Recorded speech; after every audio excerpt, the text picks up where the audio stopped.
एक व्यक्ति था जो बड़ा परेशान रहता था। अच्छा, उसकी परेशानी का कारण था कि वो व्यक्ति भजन करना तो चाहता था, लेकिन उसका जो मन था वो किसी भी साधना में नहीं लगता था।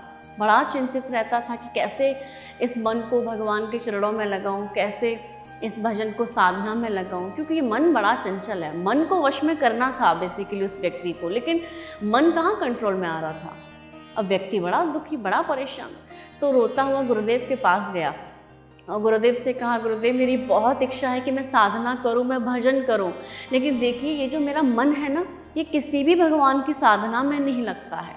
इसलिए कृपा करके आप मुझे कोई ऐसा साधन बताओ कि मेरी साधना भी हो जाए और ये मन भी लग जाए। तो गुरुदेव ने कहा, अच्छा ठीक है, तुम ये जो सामने दो कुत्ते के पिल्ले देख रहे हो ना, इन दोनों कुत्ते के पिल्लों को ले आओ। भक्त ने मन में सोचा, मैं गुरुजी से साधन पूछ रहा हूँ, लेकिन गुरुजी कुत्ते के पिल्ले के लिए लाने के लिए कह रहे हैं। लेकिन अब गुरु आदेश था तो भक्त गया और कुत्ते के जो पिल्ले वहाँ खेल रहे थे उन कुत्ते के पिल्लों को लेकर आया। अब जैसे ही लेकर आया और जैसे ही उनको छोड़ा तो वो पिल्ले भागने लगे। फिर पकड़ कर लेकर आया, फिर पिल्ले भागने लगे। इस बार क्या किया कि जब पकड़ कर लेकर आया तो इन पिल्लों को साथ में उसने ब्रेड और दूध दे दिया। अब तो वो पिल्ले बैठकर ब्रेड और दूध पीने लगे और बड़े मज़े से वहाँ उसके साथ रहने लगे और बड़े आराम और बड़े आनंद के साथ में पिल्ले उस व्यक्ति के साथ बड़े कंफर्टेबल हो गए। अब तो मतलब ऐसी दोस्ती हो गई कि पिल्ले और भक्त की इतनी दोस्ती हो गई कि अब तो पिल्ले उसको छोड़ के जाते ही नहीं हैं। अब भक्त एक दिन मन में सोचा कि हमने तो गुरुजी से साधन पूछा था, लेकिन हम कहाँ पिल्लों की सेवा में फंस गए।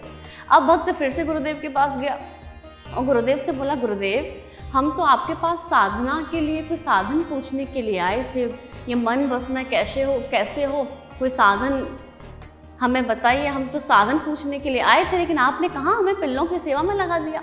तो गुरुदेव ने कहा, बेटे जिस दिन तुम इन पिल्लों को लेने के लिए गए थे, ये पिल्ले तुम्हारे पास नहीं आ रहे थे। तुम इनको बार बार लेकर आ रहे थे, लेकिन ये बार बार तुम्हें छोड़ कर जा रहे थे। लेकिन जैसे ही तुमने इन पिल्लों की सेवा की, इनको ब्रेड बटर खिलाया, इनके साथ तुमने टाइम स्पेंड किया, तो आज ये स्थिति आ गई है कि ये पिल्ले तुम्हें छोड़कर जाना नहीं चाहते। भक्त बोला, गुरुदेव मुझे कुछ समझ नहीं आ रहा है, आप स्पष्ट करके बताइए। तो गुरुदेव ने कहा, बेटा सीधी सी बात ये है कि जब आप भगवान के साथ समय बिताते हैं तो आपका मन भगवान में रमता है, लेकिन आप चलती फिरती पूजा करोगे तो फिर आपका मन भगवान में कैसे रमेगा। आजकल लोगों की शिकायत होती है ना कि हमारा मन श्री ठाकुर जी के भजन में नहीं लगता है। अब कैसे लगे, आप चलती फिरती पूजा करते हो, आप कभी एकाग्रचित्त होकर श्री ठाकुर जी के साथ बैठते नहीं, उनके साथ समय नहीं बिताते।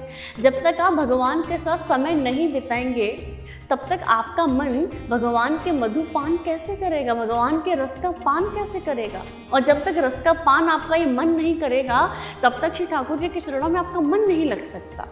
इसीलिए आप यदि चाहते हैं कि आपका मन आपके वश में हो जाए, आपका मन श्री ठाकुर जी के भजनों में लग जाए, आपका मन श्री ठाकुर जी की साधना में लग जाए, आपका मन श्री ठाकुर जी के चिंतन में लग जाए, तो आप ज़्यादा से ज़्यादा समय श्री ठाकुर जी के साथ बिताना शुरू कर दीजिए।